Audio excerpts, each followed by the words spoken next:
Hi, my name is Pooja, and I'll be speaking about the different uses of present simple tense. Okay, so we know that present simple tense is the most widely used of the tenses because we speak in the moment and we use it because it's easier, right? So we'll have a look at definitions or uses of the tense. Okay, let me just put that out there.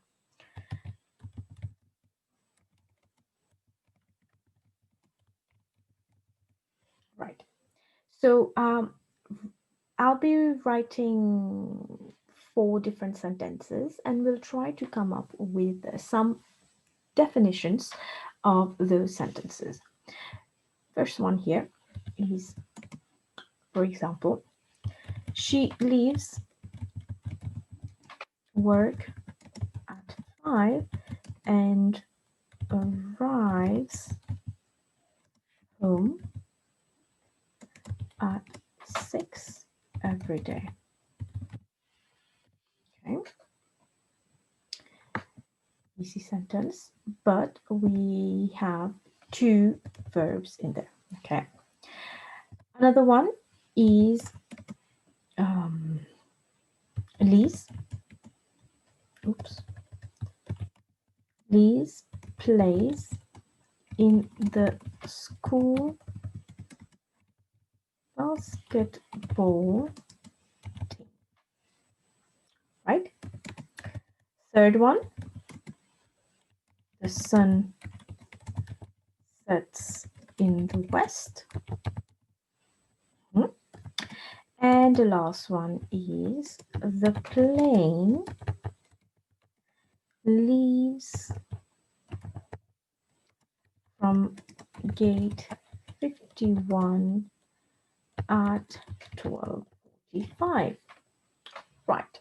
Okay.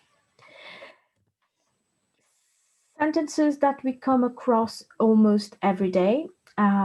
Very easy to use. So one thing you've got to remember, sometimes there are cues of when to use present simple tense. For example, the adverbs of frequency.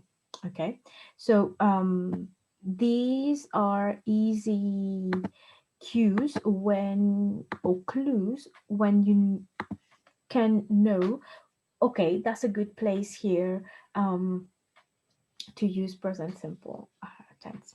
Okay, so let's have a look then at what the definitions of the sentences are.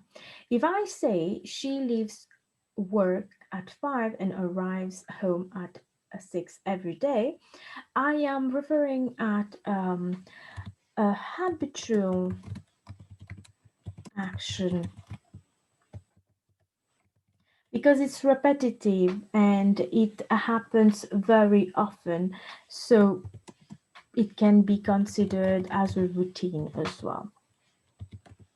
Number two, Liz plays in the school basketball team. All right.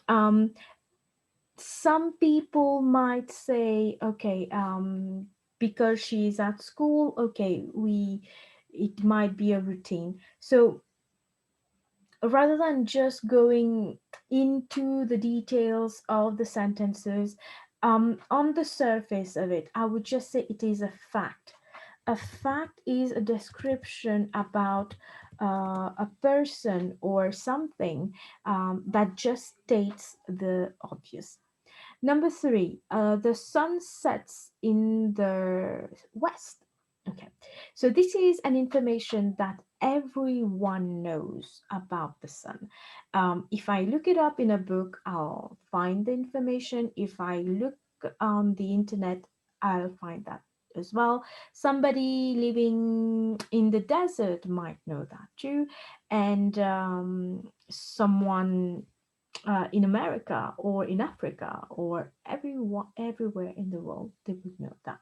So some and what is mostly important about that is it will never change. So because the information is an information that is truthful and it won't change sometime soon, we call that a general truth. A general truth, something like the sun setting in the west, or the water boiling at 100 degrees Celsius, or things like that. So scientific facts, things that won't change, never, ever. And the last one is the plane leaves from gate 51 at 12:45. So here it might be a fact because we are describing something, but it is about where the information is accessible to or given to.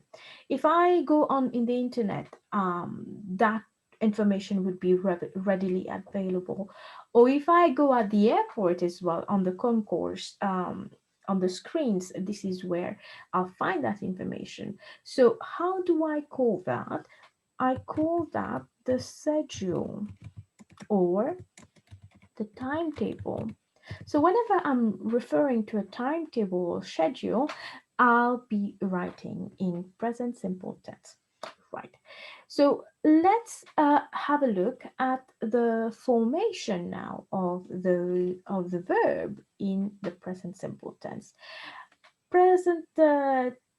It's not so complicated. Our only change in the formation is the third person of singular, where the third person takes the verb, sorry, takes an s at the end. So we've got a few example here.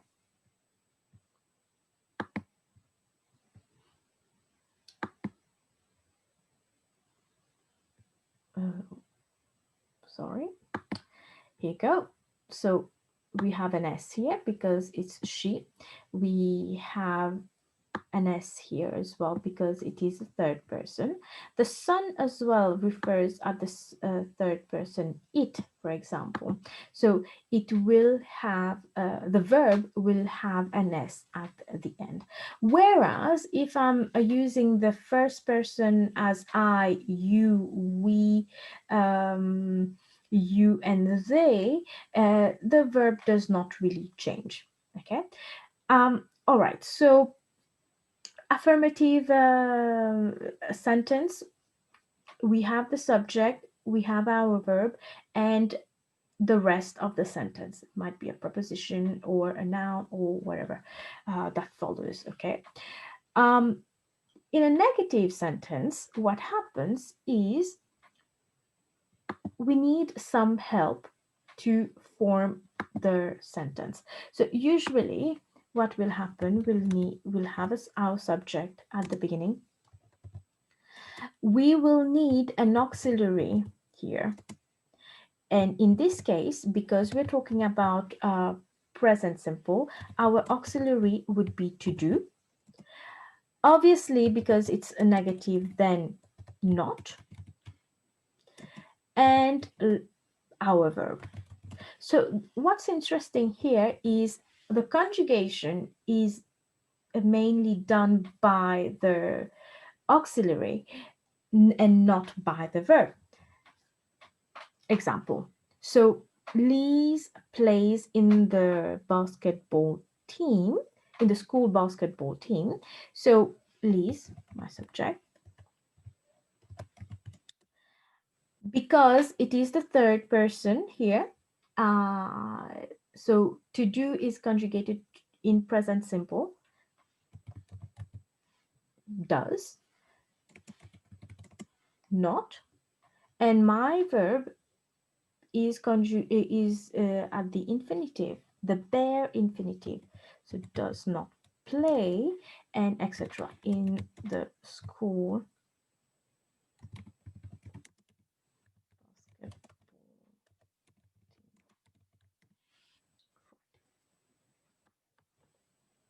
Again, my subject, my auxiliary conjugated in the present simple tense, but at the third person because it is least, not, and play,